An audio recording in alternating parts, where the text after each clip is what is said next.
Un avenir prometteur avec ChatGPT dans la scolarité, c'est le décryptage de la semaine dans Vitamine Tech.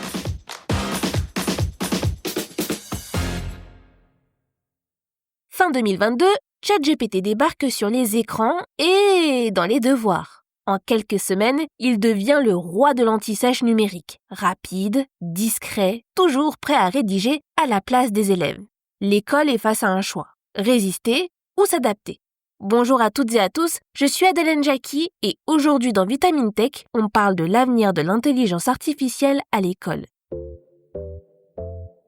Aujourd'hui, un simple clic suffit pour faire ses devoirs. ChatGPT est passé du statut de curiosité technologique à celui d'assistant scolaire officieux. On l'utilise pour reformuler un paragraphe, structurer un plan, ou soyons honnêtes, rédiger un devoir entier. Et tout ça, souvent sans lever les yeux du clavier. Alors forcément, dans les salles des profs, ça fait bouger les lignes. L'école entre dans l'ère de l'intelligence artificielle. Mais avec quelles règles ? Retournons en janvier 2023. Souvenez-vous, c'était la panique. Sciences Po Paris tire la sonnette d'alarme et interdit l'utilisation de l'intelligence artificielle. Sauf que quelques jours plus tard, le message se nuance. Ce n'est pas l'outil en lui-même qui est visé, mais plutôt son usage clandestin. Traduction, vous pouvez utiliser ChatGPT tant que vous le déclarez, comme toute source en somme. Derrière cette position, un malaise qui grandit à vue d'œil. Et si les étudiants délaissaient leur esprit critique au profit de réponses toutes faites ? Plusieurs chercheurs alertent. Cette technologie a été adoptée à toute vitesse sans que l'école ait le temps de poser les bases d'un vrai débat pédagogique. Et les effets se font déjà sentir. Selon une étude du MIT, les étudiants qui travaillent avec l'IA écrivent peut-être plus vite, mais fournissent des textes avec moins d'originalité et de vocabulaire et produisent une activité cérébrale bien plus faible.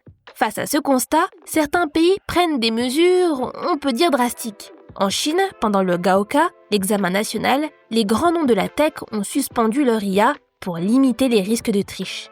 Résultat, même les utilisateurs non concernés par l'épreuve ont vu leur requête bloquée. Tout le monde logé à la même enseigne, on ne rigole pas. Malgré les contrôles, certains passent entre les mailles numériques. En Belgique, il y a quelques mois, 3 étudiants ont utilisé ChatGPT lors d'un concours d'entrée en médecine. Si une faille dans le système leur a permis d'accéder à Internet, elle leur a surtout coûté leur place et un procès-verbal à la clé. Et puis, il y a ceux qui assument comme André May, un diplômé d'ingénierie qui a carrément remercié ChatGPT sur scène pendant sa remise de diplôme. Ce dernier affirme haut et fort que l'IA, je cite, n'est pas une béquille, mais un partenaire de réflexion. Si certains saluent son geste, d'autres crient au scandale, au point de demander l'annulation de son diplôme.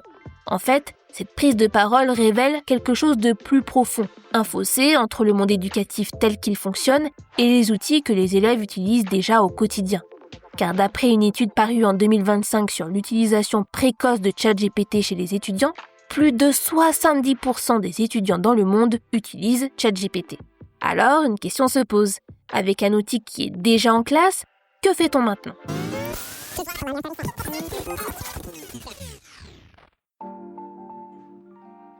Tricherie déguisée pour les uns, opportunité pédagogique pour les autres, ChatGPT n'a pas seulement bousculé les habitudes des étudiants, il divise aussi la communauté éducative.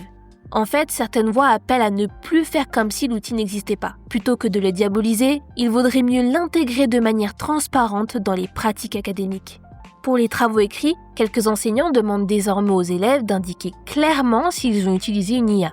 Ils précisent aussi comment faire. Mention de l'outil utilisé, date d'utilisation et délimitation des contenus générés. Le but n'est pas de sanctionner, mais de mieux comprendre le processus de travail et d'évaluer le raisonnement personnel de l'élève, pas uniquement le produit final. D'autres enseignants souhaitent aller plus loin en créant une méthodologie commune. Cela passerait par des consignes claires sur l'usage de l'IA, partagées au sein d'établissements, voire entre plusieurs institutions. L'idée est d'encadrer l'outil sans freiner son usage et d'installer des règles adaptées à cette nouvelle réalité. Les plus sceptiques vis-à-vis de l'intelligence artificielle privilégient de leur côté les évaluations en présentiel, les projets de groupe ou les présentations orales, ce qui permet de vérifier rapidement la compréhension et la capacité d'analyse d'un étudiant.